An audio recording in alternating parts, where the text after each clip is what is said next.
Hello, Shemai, Croeso. Welcome to this staff video talking about how we can support students who are looking to apply to US. So just to introduce myself, my name is Hayley Bendel. I am the Director of Careers and Higher Education at Cardiff Sixth Form College today. And I hope to be able to share with you the insights and experiences I have with some good recommendations and some hints and tips for supporting students that you may have in your schools that would like to consider a future in a US college or university. So today we will be going through the following. We'll be looking at the main differences between UK and US style education. I'll take you through some pieces of advice about how we can best support students in finding the best fit destination for them. I'll also cover a little bit more about financial aid, in addition to the school documentation that is required for these universities, including letters of recommendation, transcripts, school profile, etc. In addition then to finishing with a timeline and deadline strategy discussion, and then some resources for counsellors. So let's begin then by looking at the main differences between a UK and US style education. They are both different in many ways, and also the application process for both countries are also therefore different. So let's go through a few different criteria each in turn. So beginning with the length of the program, you can see that there is a variance where in the UK, students can typically achieve a bachelor's degree within 3 years and a master's degree within 1. Whereas in the US, a bachelor's degree is actually 4 years in length, which does have implications for students who may want to enter the world of work as soon as possible, but also on a financial basis as well, which we'll discuss a little bit later on. Masters, if they do wish to proceed to masters, are typically 2 years in length. So you can see that a student may indeed spend either 1 or 2 years longer in the US compared to the UK to reach the same end point and level. Moving on to course. So UK courses, as we may be more aware of, are quite specific, and students need to know upon application the exact course that they would like to do. There are a few courses that do enable flexibility, but for the vast majority of courses, it's either a single honours or a combined or joint honours program where they are able to combine certain programs, but they must know that upon application. Whereas in the US, they celebrate a liberal arts style approach, which is really flexible. And not only that, students can also choose in most instances to apply undecided, which means that for the first year or 2 years of their studies, they can have the freedom and flexibility to study a range of programs, maybe even some unconventional choices that they would not have the opportunity to do here in the UK, and then narrow down to their final major decision at the end of their sophomore year, going into their junior year. As for content, the UK celebrates and encourages depth of knowledge, whereas alternatively the US celebrates the breadth of knowledge. So if you have students that really want to gain specific knowledge in a very specific narrow field of focus, the UK may be better suited. Whereas if you have students who really enjoy a whole range of subjects across the spectrum of arts, humanities, sciences, social sciences, then the US may just be the perfect fit for them. As for the grading, this is an important distinction. As we know from the UK perspective, grades are typically determined by end of module, or in some cases, end of year examinations, typically in the 2nd and 3rd year of the course. Whereas in the US, students are allocated a grade point average, or GPA, which is an average of all performances in all assignments across all 4 years. So everything matters from day 1 in the US, whereas in the UK, the first year they have a bit more room to grow into that university, to get used to the student life, just a little bit more to settle in and then work hard to achieve great results in their 2nd and 3rd years. moving on to the financial aspects then. The degree in the UK is of course accessible and covered by student finance should students wish, and that can cover the tuition fees, the maintenance and kind of living costs in either a loan or grant, depending on family income. Whereas in the US, unfortunately, the student loans are not transferable to degrees outside of the UK. So typically, therefore, the degrees are funded by family, but there is, of course, eligibility for either merit-based or needs-based funding, usually directly from the college or university itself. I'll go a little bit more in detail about the financial aspects later in this video. And then finally, the application aspects. So for the UK, as we're aware, we have UCAS, which enables students to choose 5 choices here in the UK, or obviously 4 if medicine, dentistry, or veterinary medicine, and the 5th being another subject. Whereas in the US, there are different ways and maybe numerous ways that students can choose to apply to college. There are UCAS equivalent websites called the Common Application, Coalition Application. There are also regional applications for specific universities in a geographical area or state. And then there are also direct applications for different universities that require them to apply directly to them only. I cover this in a bit more detail in the student videos also, so if you'd like to learn more, I'd encourage you to direct yourselves to those. So, moving on then to our role in enabling students to discover their best fit. And in those aforementioned student videos, I've covered in quite a bit of detail to them about what the word best fit means and how they can start to think beyond the immediate choice universities. Now, just to also raise here the notion of the Ivy League, this is typically, or these are typically the universities that students are most aware of, predominantly through media and reputation, but they are absolutely not the only 8 colleges in the US. There are 4,000 to choose from. They're not the best 8 in the US. They just happened to be 8 prestigious colleges that wanted to play sport together, so created an athletic conference. Yes, they are synonymous with high quality education, but they are not the only places that they can look at. So I introduced students to other groups of colleges that they can look at, but I wanted to highlight here today another range of options that if you have students that would like to look at highly prestigious universities for high quality education in the US, then you could introduce them to some of these non-Ivies, but are quite similar in their unique ways. So let's have a look.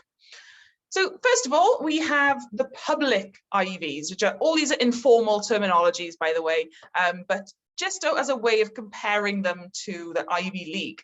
So you got public Ivies, so the same very high quality education, in some cases even higher in the rankings, but at a significantly lower price because it's a public college, not a private college. This may have some implications on a financial need aspect, so I'll talk this through a little bit later on. Public universities may not be a suitable choice for a number of our candidates, particularly those that may require financial need to attend. There's also the little Ivies. So if you have students that want to go to a really well-known university, get a high quality degree, but would rather be in a much more smaller teacher-focused environment and not a large-scale university, then you've got a range of colleges and liberal arts colleges in this informal group of the little Ivies. There's also the hidden Ivies. So again, still high quality education, but these are kind of the lesser well-known colleges. They absolutely rival the Ivy League, but they just might not happen to be as well-known or publicized through the media.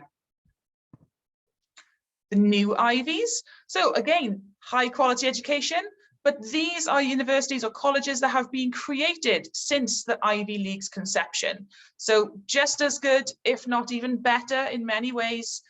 The hidden Ivies and the new Ivies and all of these Ivies are there for students to also choose from. There's also Black Ivies, which are a range of universities that equally have high quality education, but they are typically historically Black colleges and universities, or HBCUs. So if you do have any students with Black heritage, then they may wish to look at these places where they will be able to be around other students who are of different races, different ethnicities, backgrounds, a really diverse college. Southern Ivies, so again, high quality education, but they happen to not be in the northeast, but more so in the more southerly states. And then finally, let's finish with the Seven Sisters, which are high quality education and are actually the counterpart to what the Ivy League used to be, which was only a men-only range of colleges. So the Seven Sisters, at the time when there were 7 in the Ivy League, these were the colleges that the female students would attend, whilst the men attended the Ivy League. So here are some informal terminologies for you to have a look at. You can obviously, if you just Google these, and you can find out exactly what universities are in these different groupings. And it's a nice way of showing the different range of options to your students that aren't exclusively the 8 in the Ivy League. And here are some further activities to help. And I've used these with students, and it's a really, really great way of getting them thinking about what they actually want out of their college experience. In the student videos, I spoke to students about getting them to start thinking about what they would like out of their experience beyond the degree itself, about size, about location, about Greek life, and so many other factors. But I appreciate that sometimes that's too hard for students to really understand about what they want when maybe they can't visualize themselves at college just yet. So here are 3 resources that I have used and continue to use with students, which I think are really great ways to start them thinking and for us to be able to facilitate and enable conversations. So first one, qualities that will make a college right for you. Now, the School Buff website just there has a range of free resources.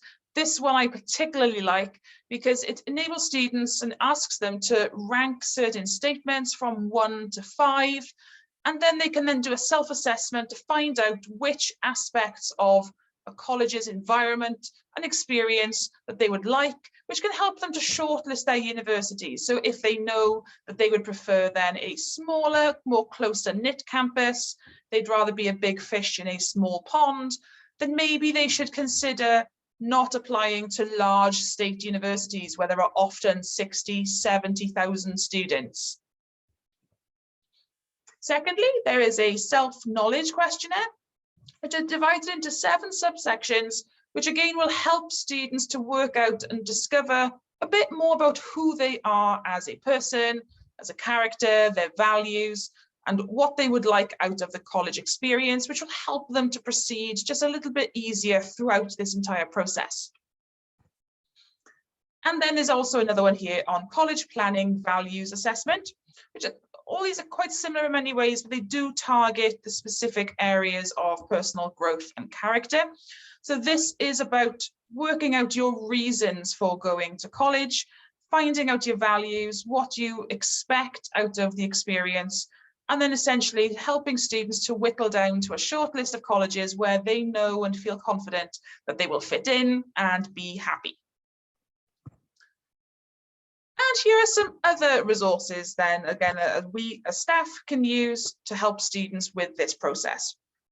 So students may not fully understand what the term best fit is if they don't understand what they need or what their strengths or areas of growth are. So here are some other resources that I have used and would recommend. So the first one is a website called BridgeU. Now, until last year, this was a paid subscription service, but it has recently become free to access for any school. So I would recommend looking into BridgeU. It's similar to other websites like Unifrog, but as I said, it is now free. Students can fill in a personal questionnaire based upon preferences, academic standing, geographical preferences, and so on. And then the website uses this data to algorithmically match students to good fit universities based upon their personal preferences indicated. And it also introduces students to countries all around the world, and shows students then a range of universities based upon reach, match, and safe options. So it's a really great way of students opening their mindsets and broadening their horizons and finding out just what options are out there for them. The second one is Coursera. This is another website. It is an American resource, but I think it's a great thing to do for our students who are thinking of America. It's a card sort tool, which can be either in physical cards if you wish to purchase, or online as a digital version. And it asks students to rate certain aspects of a college experience or life in college, or what they would require as personal preferences when going to college, and asking them to sort them into a must-have, would be nice, don't care, or absolutely no way criteria. And from that, it can instigate some good conversations and helping students then to narrow down their options. And on the website, there are universities that different counsellors from all over the world have labelled universities as, because they have either visited them or they've spoken to the admissions officers. So it's a network of counsellors helping other counsellors to help their students. It's a really nice opportunity to help your students, but to also find out more about the universities yourselves. And then thirdly, there's a website called niche.com, which I think is absolutely brilliant. It has a unique take upon the league tables. So if you have students who are hoping to attend a US college, but are quite concerned about the reputation of the university, then Niche is great, because instead of ranking students by, or ranking the university, sorry, by top to bottom, in terms of academics, then they can have a different take upon the league table. So they can look at those which have the best Greek life, best college food, best campuses, top party schools, for example, or most liberal, most conservative, and so on. Now, these are ranked and voted by current students and alumni of these colleges. So it really is a student-focused vote. And therefore, students can, I think, be quite confident in seeing if these universities are rated highly from current students who are already there. So just 3 websites, I think. Take a look. I think they're really, really great way to instigate some good conversations with our students. Okay, moving on then to financial aid. As I mentioned, this is a bit of an extra to what I've covered previously in the student videos, but just to highlight that the financial aid aspect is often a serious conversation that we do need to have. And I know it can be quite difficult because, you know, the UK aspect, the student financial application is typically done by family. There's not really much need for the school to be involved in the financial matters with the family. But for a US applicant, we will likely need to have these conversations with either the student or the parents themselves to find out what is possible to apply to, where may be possible to apply to, or should students apply to the US depending on the financial situation of the family. As I mentioned at the beginning, studying in the USA does come at a much higher price tag. Not only will they not access student loans, they will be counted as either an out-of-state student if they wish to apply to public universities, or an international student in private universities.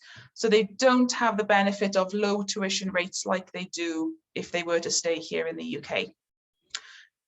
Moreover, instead of separating the tuition costs and the maintenance costs like we do in the UK, there is an overall sum called the cost of attendance, or the COA, and that varies college by college. So I broke down these examples in the student video, looking at 4 representative just universities I chose randomly, looking at 2 private institutions, being Harvard and Yale, and 2 public, being UCLA and the University of Michigan. So we can see here that the private universities are, of course, a bit more expensive compared to the public universities over the course of a 4-year degree program. And the costs vary from university to university, depending on the geographical location. And of course, if they're private, they can set the fees as they wish. So there's already a cause for conversation to talk about the overall picture of student finance, which is then broken down when we need to start discussing about the financial need aspect. So I highlighted earlier about we can't access student loans in the UK, but there may be opportunities of accessing funding in the US. So if a family does have access to the resources and the universities ascertain that they are able to fund the program, then the family would be expected to cover privately the cost of attendance for the 4 years. Or if in their calculations, the universities suggest that a student would require financial aid to attend, then they would be potentially provided need-based financial aid.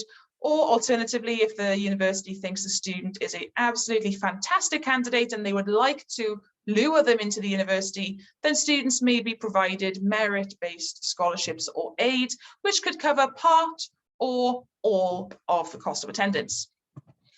And just to highlight maybe a bit more in detail, and kind of a bit sternly today in our staff video, students may be given a full ride scholarship, which covers everything, but this goes to the absolute top candidates of that university.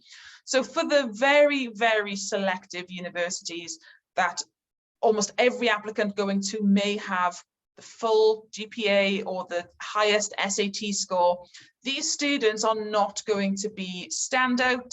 And therefore these tiny universities, because there are just so many students, it's incredibly rare for those universities to provide merit-based aid. But if students do require or would like to access up to almost full merit-based aid, then students need to be looking at a different range of universities where they would indeed be that standout candidate. So it may be a case where students would have to look at universities that maybe they may not have considered previously as a first choice, but by looking at the financial aspects, maybe now with the opportunity of maybe accessing that financial aid, maybe now this really is a first choice destination on a pragmatic level, as opposed to purely by aspiration and personal choice with the university. Just to highlight again the calculations about why it's quite important that students and indeed the families know the implications of financial aid before they apply. So we've talked about the cost of attendance already. Let's have a look at the expected family contribution. So this is when the families submit the financial documentations on the CSS profile, which includes documentation evidencing the household salary, savings, assets, ability to pay, etc. So what the universities then use that information for is to calculate what is the difference between the cost of attendance and the expected family contribution, which then equates essentially to the demonstrated financial need figure.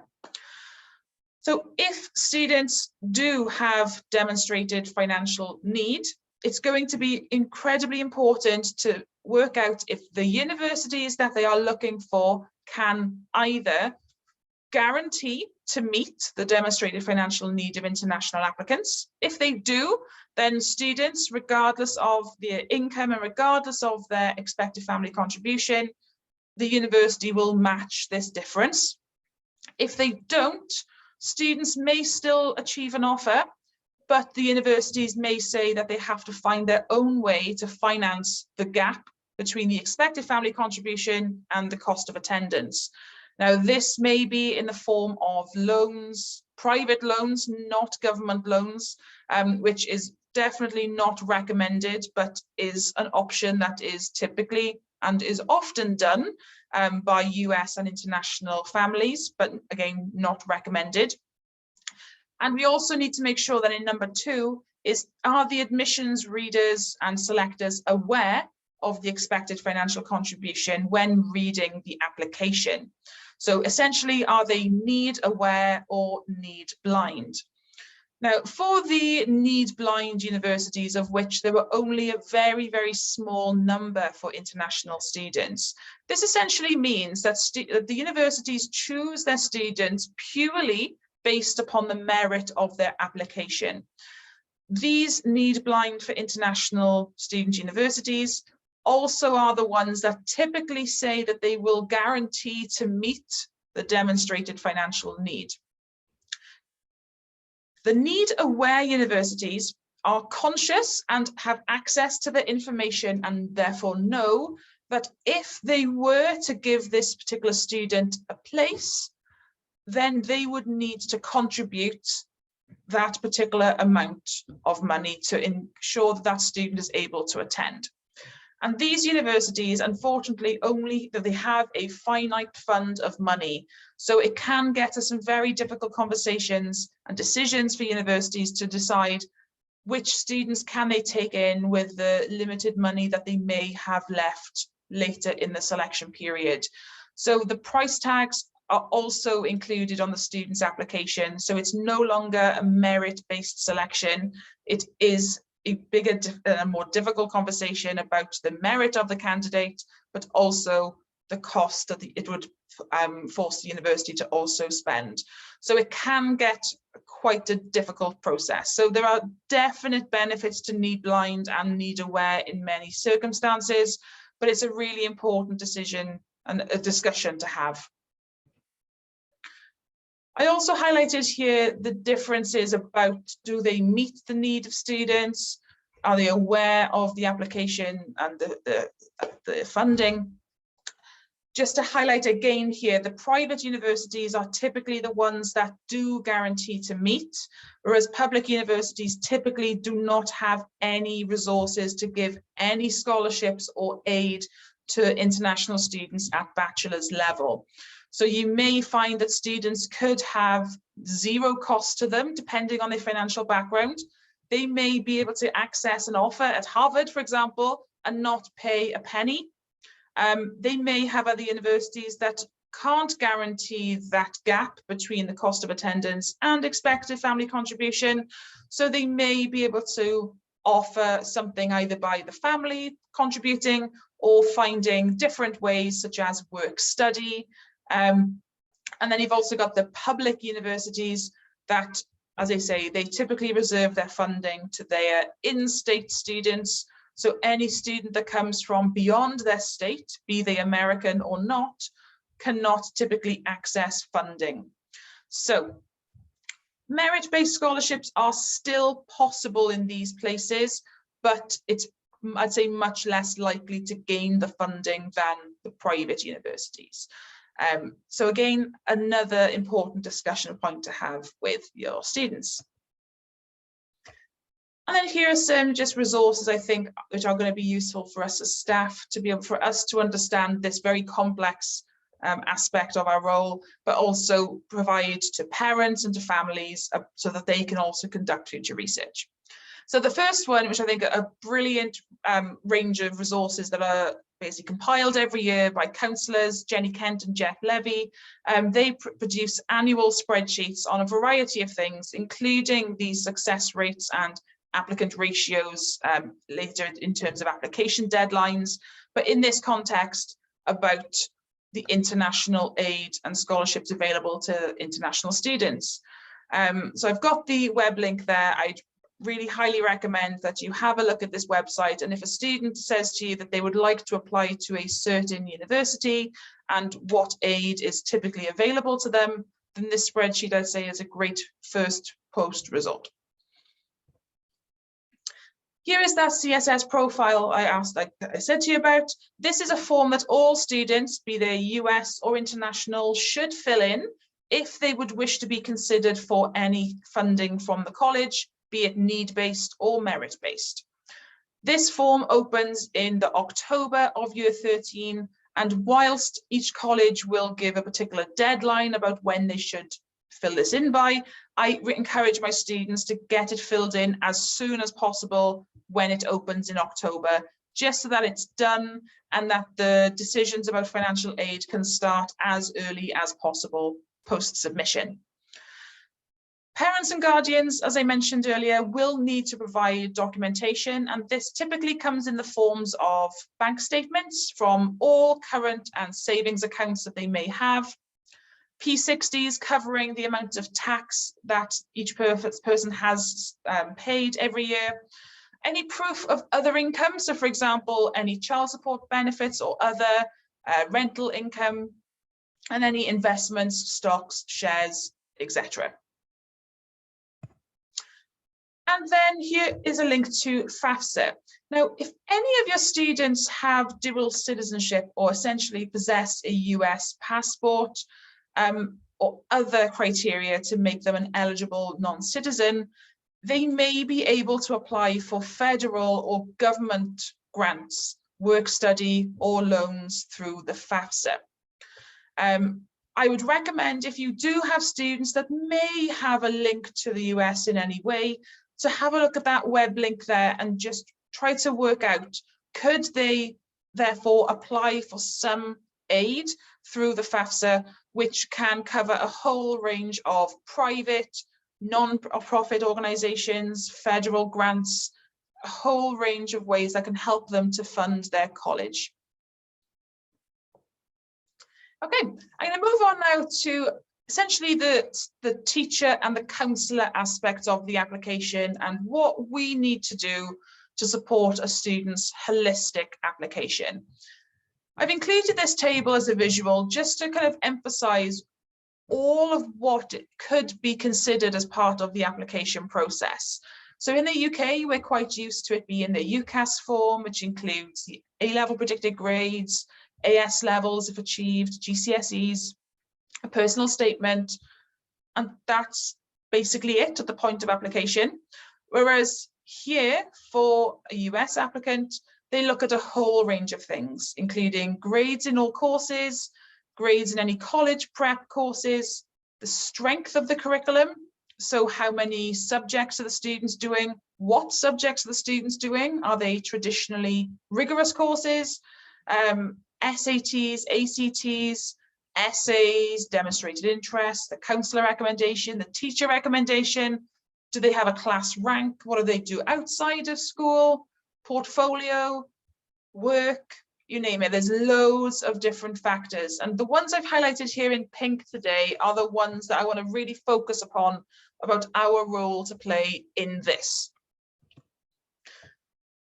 I really appreciate from experience that sometimes writing reference letters can sometimes feel thankless. We may have dozens, if not hundreds, to do, and it's not the highlight of the job, put it that way. It sometimes feels like something that is like a tick box, but really it can truly make a difference to a US applicant. So putting in the time and the effort to make a well-crafted recommendation letter can, as you can see here, it is considerable or moderately important. And combining those numbers together, it raises it to almost the top of the list. So it really, really, really is important that these recommendation letters are well crafted. Sometimes these recommendations can have some serious clout. Maybe these recommendations help the students to get that place. And on the flip side, a lukewarm letter maybe hurts an applicant. So really do try to write it as strongly as possible, because if they can tell that you've written it with some reservations, that will likely impact their decision. And essentially, if it comes down to your student and another student and everything else being equal, then the recommendation letter can be the thing that helps the student get in or potentially holds them out. So it really is an important factor in the application itself, possibly more important than the role that it plays in the UK. So there are two ranges of references, and I will go through each of these in turn. So imagine we have spotlights and floodlights. So spotlights are the really narrow but strong and very in-depth light. And this is synonymous with the teacher letters of recommendation. So in most instances, students will need to provide 2 or more letters from academic teachers. Ideally, these are teachers that have taught them in year 12, and ideally from a range of subjects, because the US system is a very broad liberal arts-based learning style. So ideally, the references would come from, for example, a science subject and a humanities subject. If students only study humanities or only study sciences, that is not a problem in most circumstances. There are some colleges that do require a range of references, including MIT and Caltech, but for the vast majority of others, having math and physics, for example, is not a problem, or geography and sociology is not a problem. So these are, as I said, a spotlight. So they are focused, they're specific to the mind, the work, the role, the impact of the student in that particular subject. But it doesn't have to be within the 4 walls of the classroom. It can be full of anecdotes about the supercurricular activities, competitions, or other things that they may have done, which are still related to that subject, but not necessarily in the classroom itself. And then we have the floodlight, which is a bit broader, a bit more encompassing of the breadth of the student. And this is the counsellor letter of recommendation. So this is typically written by a university advisor, a form tutor, head of house, head teacher, whichever format your school follows. And this is, as I said, the floodlight. It discusses the student holistically, covering aspects of their character, background, any extracurricular experiences, their role or position in the school, as well as any specific or special circumstances that the student has endured or had to live with throughout or during part of their academic history. So this, as you can see, shows how these 2 references are very different, but really do need to be quite complementary to each other. So I would really recommend an open dialogue with the student and the teachers and the counsellor, just to make sure that everyone is in the same page, so that we're all contributing to the overall story without being too repetitive or redundant. Here are just some quotes or some resources from a range of universities who highlight what they would like to see in the recommendation letters. So on the left-hand side here, there's a nice infographic from Yale University that highlight 5 key elements that they would like to see, which is enthusiasm, detailed anecdotes, a nice warm tone, urgency, and superlative praise. So superlative meaning that they are the best student at this. They are the most something student, really trying to show how they stand out amongst their peers in their own particular way. And then they categorize 3 different substrands of academics, personal qualities, and the school context that they would like to learn about, including the rigor of their curriculum, the growth of the student, their responses to challenges. But then also in a personal way, do they have emotional intelligence? Are they a great natural leader? And then in a school context as well, about maybe any disruptions because of the COVID-19 pandemic or so on. So that's a really great resource, which is longer. That's just a snapshot of it. So there is the web link down there, should you wish to access that. And then I've also provided here some quotes from 3 different universities that indicate what they would like to see. So Reed College, for example, on their website have said, tell me a story. It's the character stuff that I really need to hear from you. I need to know what kind of community member I'm getting. You're my best, and sometimes only source.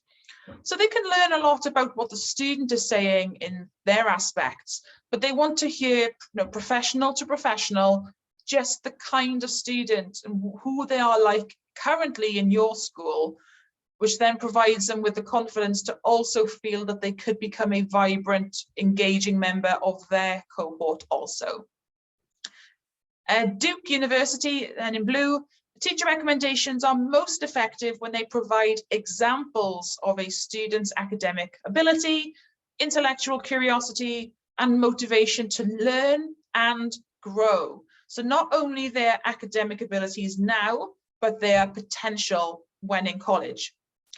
Again, any anecdotes that you can share to highlight the strengths are welcome. Your interactions with students, even if small or virtual through the pandemic, can often reveal traits that we seek in the admissions process. So traits that we seek are typically found on the university websites. There are often pages, for example, what we look for in candidates. So I think it's a great way of you looking at what they do want to see and then trying to embed those into your recommendation letters, just to show that you understand that our student is a good match to that particular university. And then thirdly, from Harvard, they recommend the counsellors and the teachers to write enough to paint a clear picture of the student, but do not overwrite. Quantity does not necessarily mean quality. So typically recommendation letters should be around the 1-page mark. Going on to the second page is okay, but really they should be concise and to the point and full of quality in that 1 page. The entire application process, I'd say the application readers typically have 10 minutes on average to read all of the student aspects, including their essays, including the application forms, activities, and the almost sometimes 3 or more references. So it really has to be catchy, memorable, and brief enough so that it's concise and can be read, and really helps a student to stand out at the top of that pile. Here are just 2 different examples then of a UK style reference versus a US style reference. I've put the web link there for you to see a range of examples, but just to kind of quickly talk through really what the differences are. So we can see here that the UK one is automatically a bit shorter, just because we're used to writing shorter references and then the editor combines them all together. Whereas a US reference, the teacher reference, is only talking about that student in that particular subject. So it's going to be important for teachers to feel confident and well trained to be able to write at length about their student in that subject, which is something that we're not really used to when providing UCAS comments. In terms of the language and the tone, you can see perhaps here that the difference it really is that the US style is a lot more, it feels a lot more engaging. It's like an absolute pleasure to work with Joe. He is the best student, he stands out. So it really is trying to be a bit more superlative, and really trying to sell the character and the person who Joe is. Whereas in the UK, perhaps we highlight mostly about the skills of that student in the class and the achievements academically.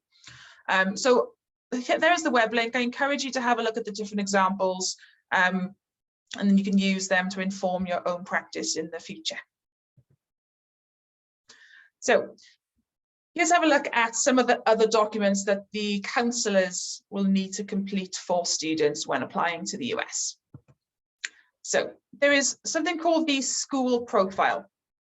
This is essentially a document which is describing and contextualizing the school in the country as a whole. So the US universities may not have ever had an application from your school, so they really want to get to know about the school and how that then explains the student's position in that school.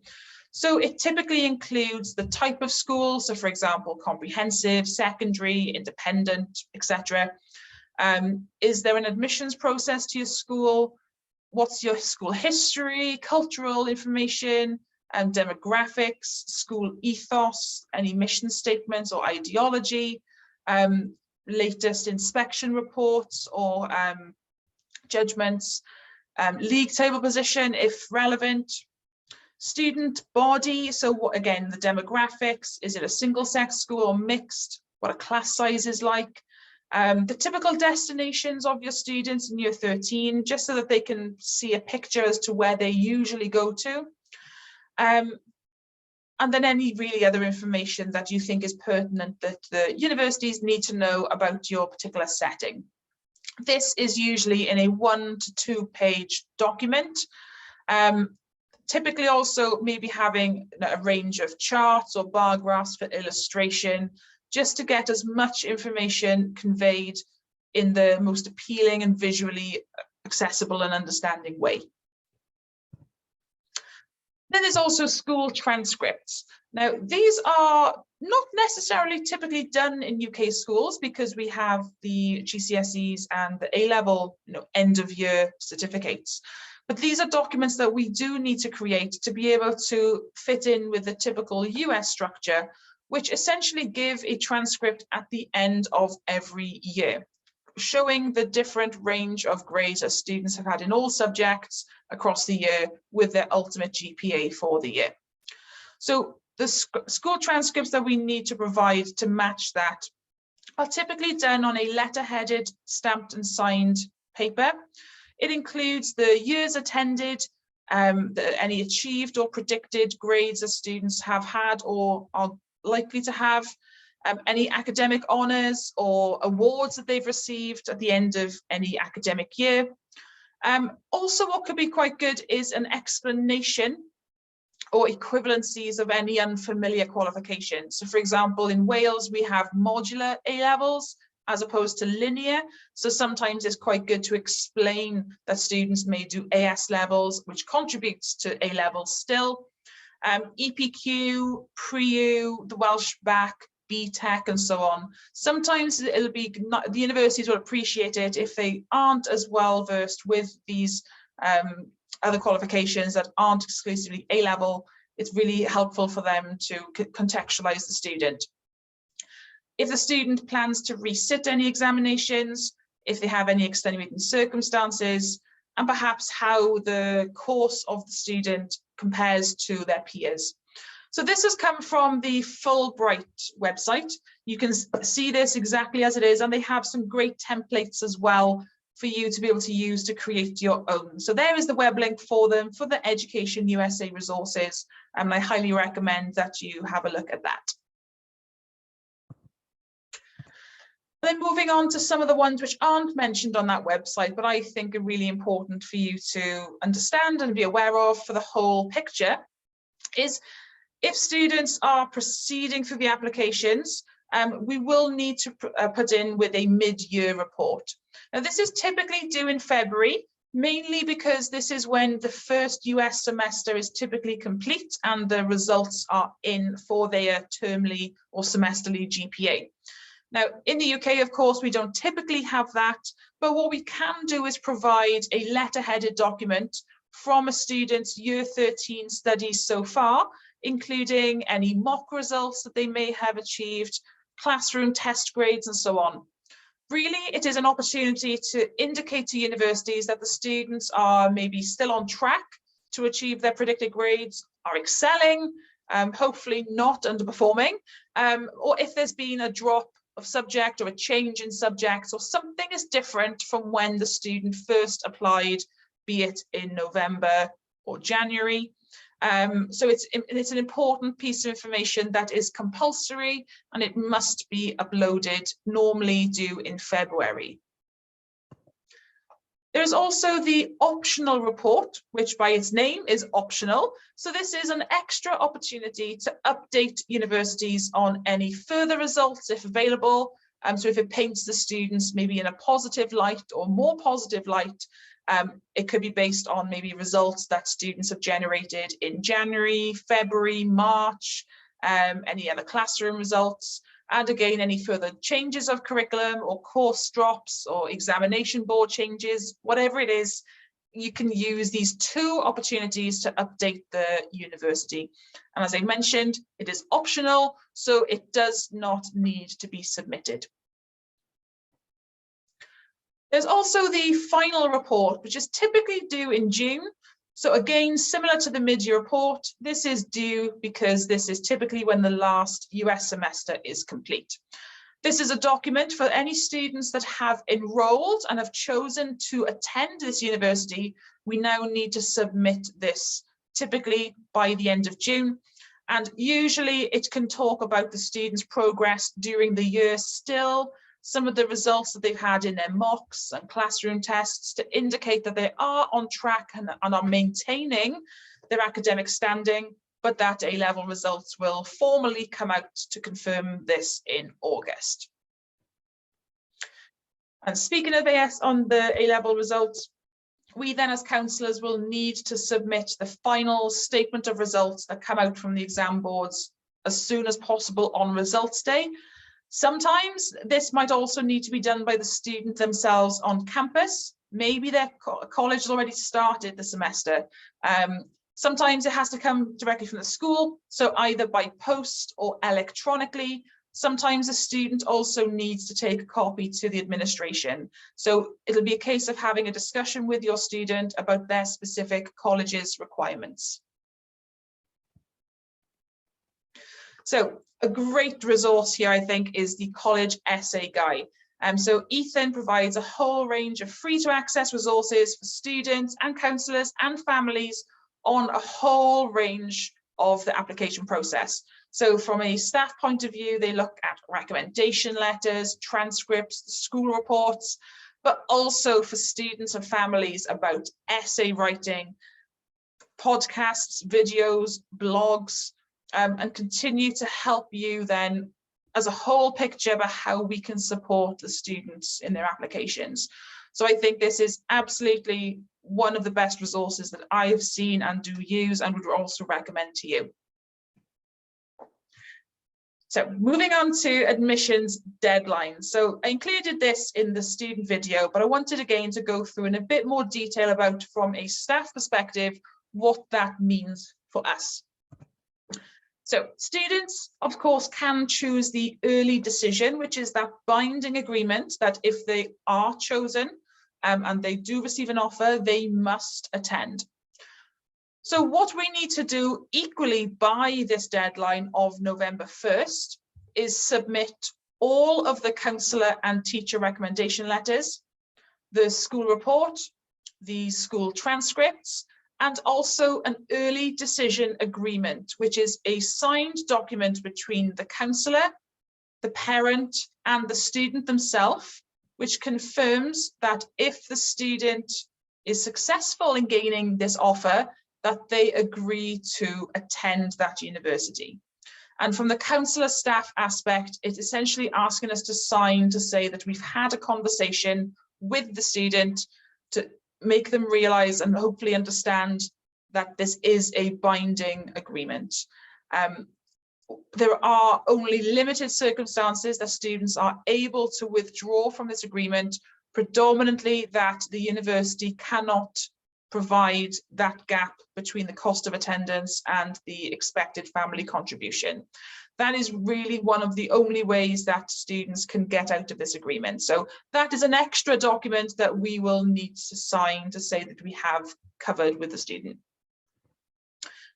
For early action, it's the same as early decision without the ED agreement. For regular decision, for any new applicants that have not done the early application, we need to submit all three of those documents at that point of application. And the same for any rolling deadlines, so that these deadlines are open until they are full. So essentially as soon as a student puts in their first application, we need to be ready to also meet that deadline to submit all of the staff documentation. And it's also worth highlighting here that unlike UCAS, where the reference needs to be added and we often submit the application to the centre, the student part and all of the staff parts are sent separately.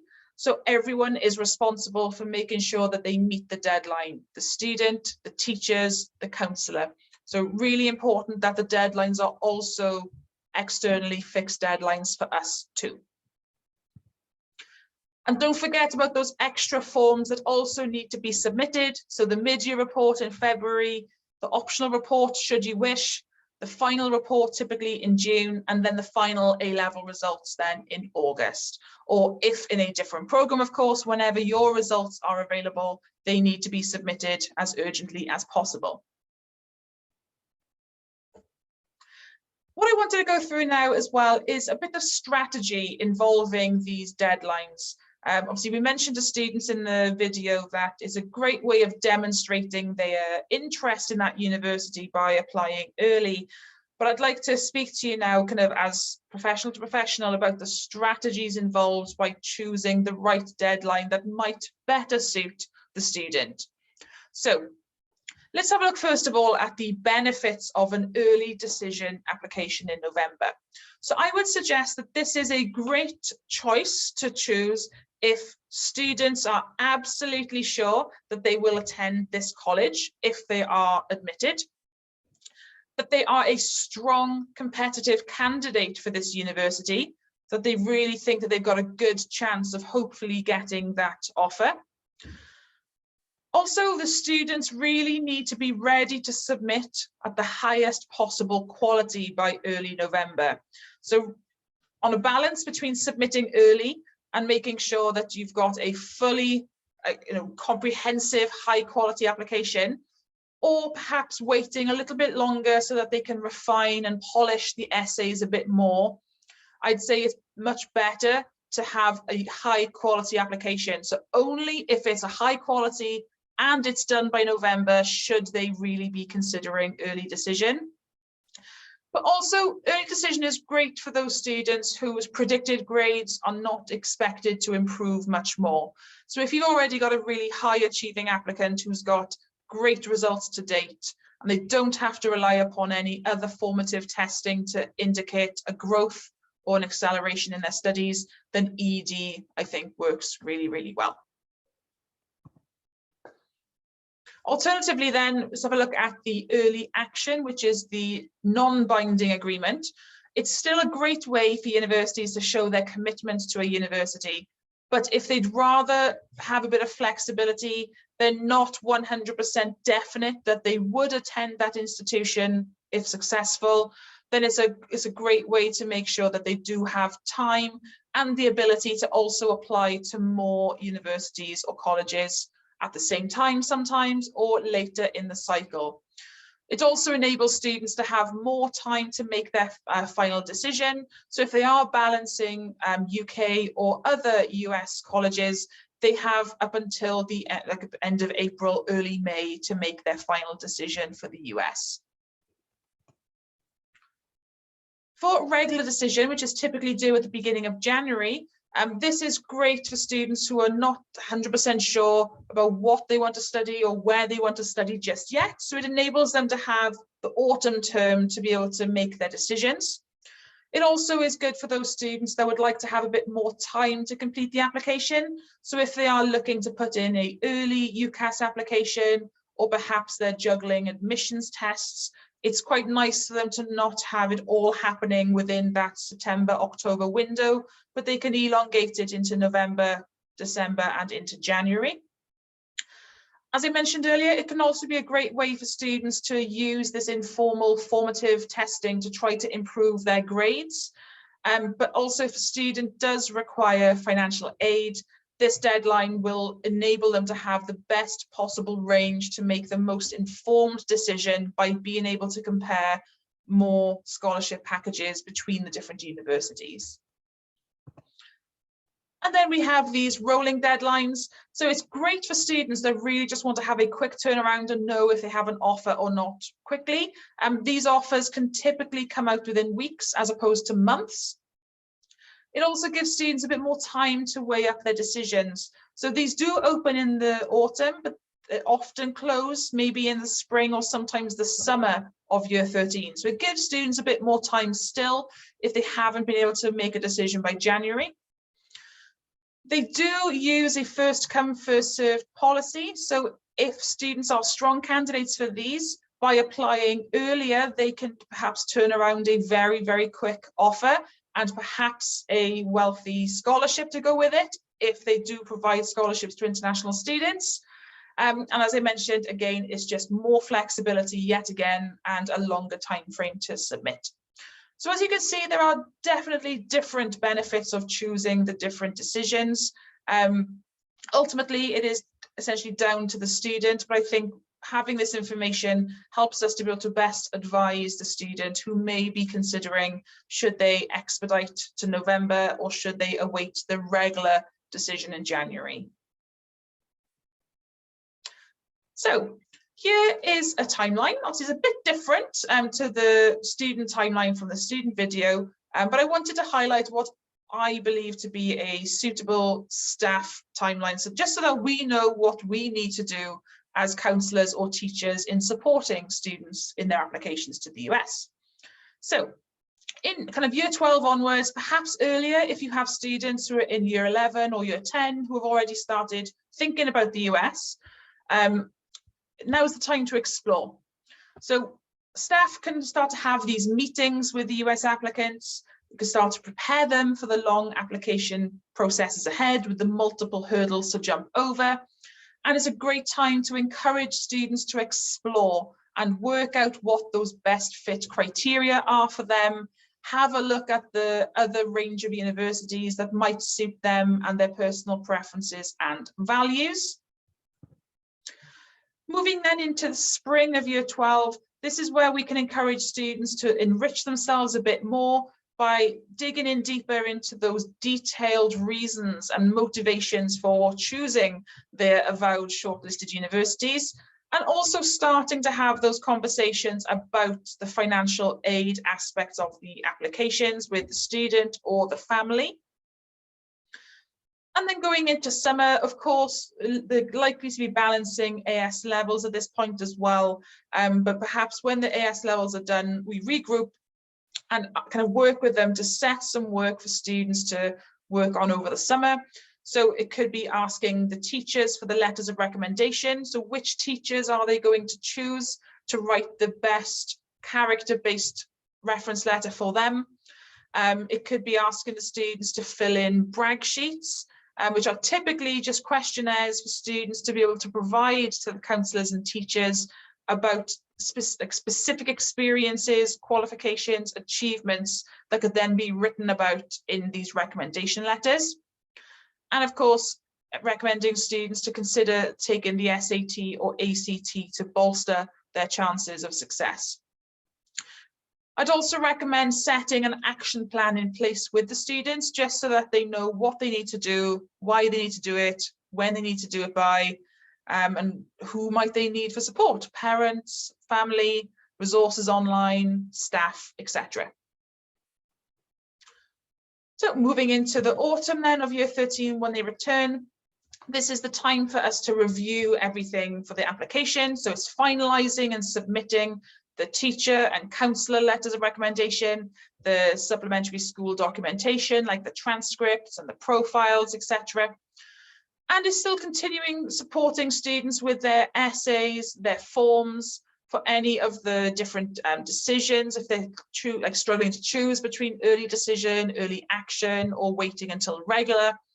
And again, a reminder that the CSS profile for financial aid requests opens in October, so fill it in as soon as they possibly can. Going then later into the winter term, continuing to support students who may be looking now to apply for regular decision or indeed rolling decisions, and perhaps submit that mid-year report in January, February time. And then moving more so into the spring, where we start to support students as their decisions come in, be it an acceptance, a deferral, or a rejection. If students are deferred or waitlisted, then we can help them in writing their letters of continued interest, which are basically writing to the universities to still say that they are interested in the university, that they would seriously consider them if they are accepted from the waitlist, and hopefully another opportunity for us to vouch for them for their application also. And then we can then start to submit any final documentation to the universities should the students choose to enroll. So for example, the final report in June, and of course then the final results when they come in. So that's kind of our timetable. That's how it looks like for us between year 12 and into year 13. I hope this has kind of broken it up just a bit more so you can see what is needed to be done at the different stages. So just to start to wrap up then, here is just a range of resources which I think are, for me, have been incredibly useful for my practice. Starting with the International ACAC. This is an absolutely astounding resource. It does require a small subscription per year. I think it's around $50. But what it does is it gives you a profile on their website, in addition to access to a Facebook group, which currently has over 2,500 members from university admissions, from fellow counsellors, independent consultants, and so on. And it's really active, where if you have a question, no matter how small or large, there'll always be people who are willing to help. And it's just a great place to go to. There's also access to a directory of contacts. So if you need to speak to someone in a particular university, chances are they're on the International ACAC. And another great way of networking and also CPD is by perhaps, if obviously funds allow, attending the international conferences that are held every year in the US or Canada each July. So there are bursaries available for schools that may not be able to attend otherwise due to their geographical location or due to finances. So it's really an accessible program. And I've been to one of these conferences, and I think it's been absolutely fundamental in strengthening links between my college and the colleges and the universities in America. And we have seen that it has benefited our outcomes. There's also another Facebook group on college admissions counsellors. This is a free to access group with almost 18,000 active members at the moment, again, from colleges, universities, and high schools. So it's again another great opportunity to network with colleagues and to ask questions directly to university staff. And this also has a little bit more, it's US focused, but as is college admissions, there may be questions asked about other countries. So it might be a nice way to start to learn more about other options beyond the UK and the US exclusively. I already mentioned Fulbright earlier in the PowerPoint, but I think it's just another great opportunity to highlight just what they can offer. There's a whole range of Education USA resources available for UK schools, and just a space here to highlight about the College Day event that they have in London, typically in September each year, where they have over 100 US colleges in an exhibition style, like the UCAS conferences, but they're all US colleges, and students and staff can attend to pick up materials, to talk to the admissions officers, and get to know about the US style of education and application process. So I think it's a great opportunity. And then the following 3 links here are just access to free resources that I have used for our students and for my own CPD from A-List, the University Guys, and UES Education.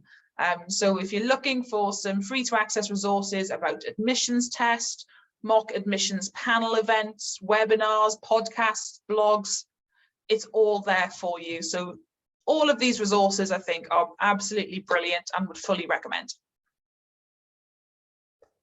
So just to recap, today we have been going through the differences between the UK and the US. We've learned how to support students in finding their best fit destinations and what they expect and would like to get out of their college experience. We've gone into a bit more detail about financial aid, as well as the different recommendation letters we need to provide from the counsellor and teachers, the transcripts and the school profiles, and all of that school documentation that we also need to submit to support a student's application. And then finishing off then with the timeline and strategy involved in choosing deadlines, as well as some resources for counsellors. So I just wanted to say diolch and thank you for listening here today.